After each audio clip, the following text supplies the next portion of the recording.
I'm Bill Gates, Chairman of Microsoft. In this video, you're going to see the future, Windows. Microsoft first came up with the Windows concept back in 1983. And today, the leading software users have switched into the Windows environment. It's really incredible how quickly our powerful applications like Word and Excel and PowerPoint have been adopted. It's not just Microsoft applications. Even companies like WordPerfect and Lotus have now come out with Windows applications. And every week we see new innovative work. It's really attracting all the innovation in the industry. We predicted this a long time ago, and now it's the future. Let's take a look.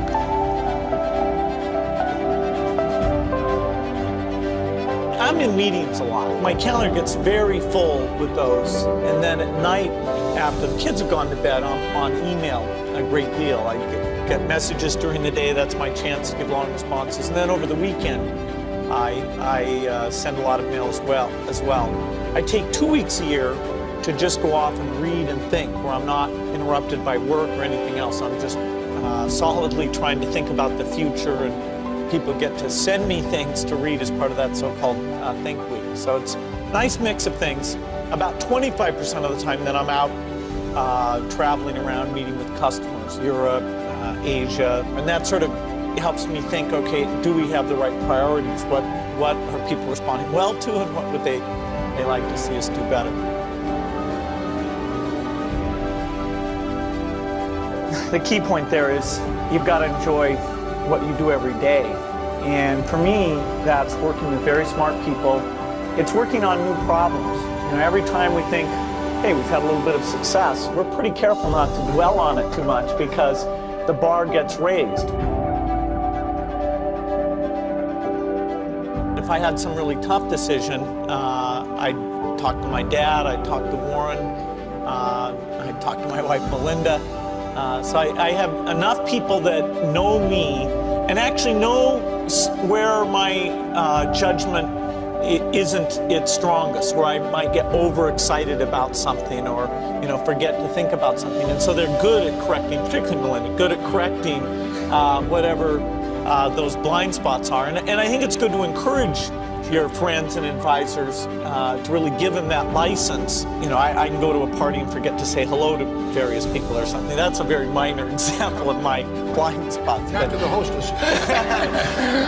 Melinda would help me do that. Yeah, she would, So, a small number of people that you can turn to on certain key things is a great asset.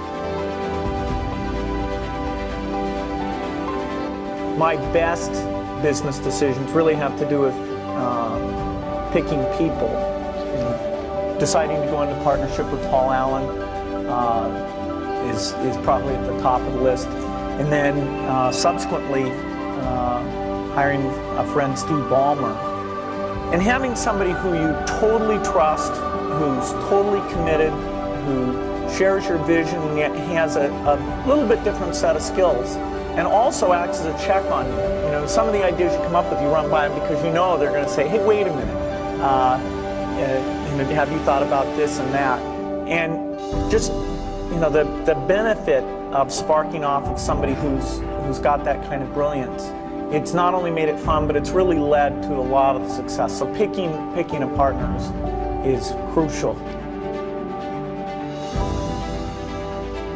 I had one habit that I developed when I was at college. It was actually a very bad habit, which was I like to show people that I didn't do any work and that I didn't go to classes and I didn't care. And then at the very last minute, like 2 days before the test, I'd get serious about it. And people thought that was funny. That was my positioning, the guy who did nothing until the last minute. Then when I went into business, that was a really bad habit, and it took me a couple of years to get over that. Nobody praised me because I would do things at the last minute, and I tried to reverse to students I didn't think that highly of, who were always organized and had things done on time. I'm still working on it, but Procrastination is not a good habit. Bill can change clothes in the car. When I started Microsoft, I didn't think of it as all that risky. I mean, I was so excited about what we were doing. It's true I could have gone bankrupt, but you know, I had a set of skills that were highly employable, and in fact, my parents were still willing to let me go back to Harvard and finish my education if I wanted to. You've always got a job with me, Bill. And the thing that was scary to me wasn't quitting and starting the company. It was when I started hiring my friends and they expected to be paid. And then we had customers who went bankrupt, customers that I counted on to come through.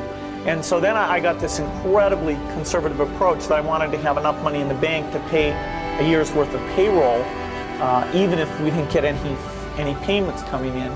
And you know, I'm almost true to that the whole time. We have about 10 billion now, which is pretty much enough for the next year.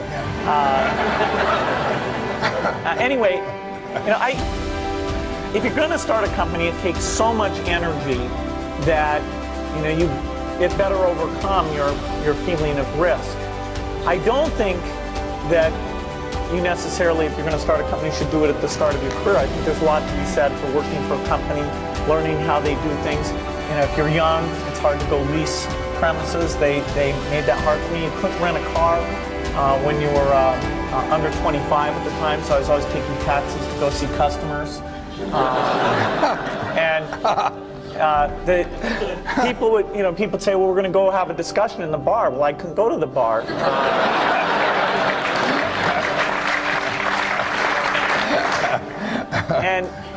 But you know, that's fun, because I'll tell you, when people are first skeptical and they know this kid doesn't know anything, then when you show them you've really got a good product and you know something, they actually tend to go overboard and they think, whoa, you know, they know a lot.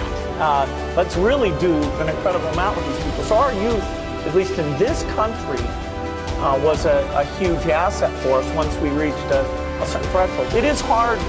It's hard to hire older people because they'll be a little bit conservative about whether they should come and take the risk. And it took 3 or 4 years before we could go out into the normal sort of employment pool. But those problems that come with starting a firm, you better think of those as part of the pleasure, part of the challenge that is part of the excitement.